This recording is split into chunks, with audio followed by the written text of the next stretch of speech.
Cédric va nous parler un petit peu des projets qui sont du Chocostory un peu partout dans le monde entier. Donc, est-ce que tu me parlais un petit peu en voix off tout à l'heure? Tu me disais, bah, ouais, on a un écomusée en Mexique, etc. Raconte-nous, parce que c'est vraiment intéressant le parcours, etc.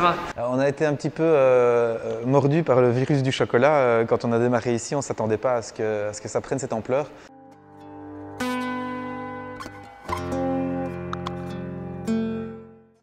Et donc le musée du chocolat à Bruges, qui est le premier musée qu'on a créé, a 10 ans cette année. On a démarré en 2004.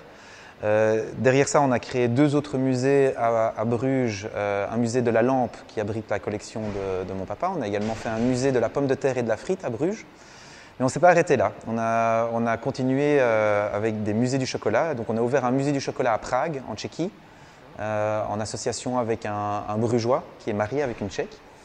On a ouvert un musée du chocolat à Paris, dont le directeur est un Belge, un ami à moi, marié avec une Parisienne.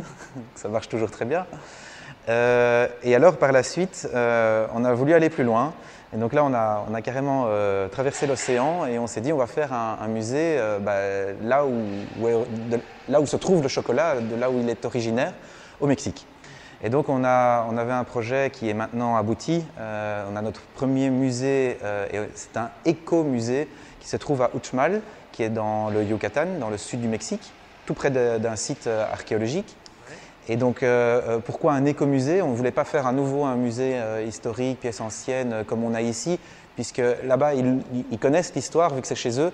Et donc on a voulu présenter ça de façon différente. Et on a fait vraiment un musée qui se trouve dans la nature, qui se trouve dans une plantation, où les gens peuvent visiter. On a fait des sortes de petites maisons mayas reconstruites. Et les visiteurs visitent de maison en maison. Et entre les maisons, on montre donc toute une série de plantes qui poussent dans la région, qui poussent dans les plantations. Et on montre également les animaux qui vivent là-bas, dans les plantations. Donc on a entre autres des serpents, des iguanes, perroquets, singes. On a 2 jaguars, un puma. Et donc on peut vraiment montrer les animaux que les cultivateurs peuvent rencontrer dans les plantations. Donc à nouveau, ce n'est pas un zoo, c'est un vrai refuge pour animaux. C'est des animaux, je voulais le préciser, c'est des animaux qui ne peuvent plus être relâchés dans la nature. Entre autres les jaguars, qui sont un petit peu les stars de l'écomusée, ont été récupérés chez un dealer de drogue qui avait ça chez lui à la maison, qui s'est fait arrêter par la police mexicaine. Et on ne pouvait pas les relâcher parce qu'en fait, il leur avait arraché les griffes et les canines. Et donc, on les a accueillis dans le musée. On a un vétérinaire qui s'en occupe. Et donc, c'est vraiment très, très sympa à visiter. Et il est ouvert depuis le mois de juillet. Et donc, ça, c'est le premier qu'on a ouvert au Mexique. On va encore en ouvrir 2. Il est prévu d'en ouvrir un à côté du site de Chichen Itza. On espère dans le courant de l'année prochaine, si tout se passe bien. Okay.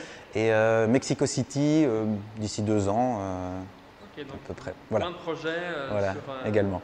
Sur et alors, Mexique. le tout dernier projet qu'on est en train de mettre en place, on s'est associé avec le musée existant du chocolat de Bruxelles, qu'on a repris, qu'on va un petit peu adapter, qu'on va modifier, mais surtout, d'ici 2 ans, on va le réouvrir en plus grand. Okay. Pas très très loin, mais toujours dans le centre de Bruxelles, près de la Grand Place, tout près de Manneken-Pis. Et celui de Bruges donc, va être déplacé? Pas du tout, celui de Bruges reste tel quel. Et c'est un nouveau musée qui sera créé à Bruxelles. D'accord.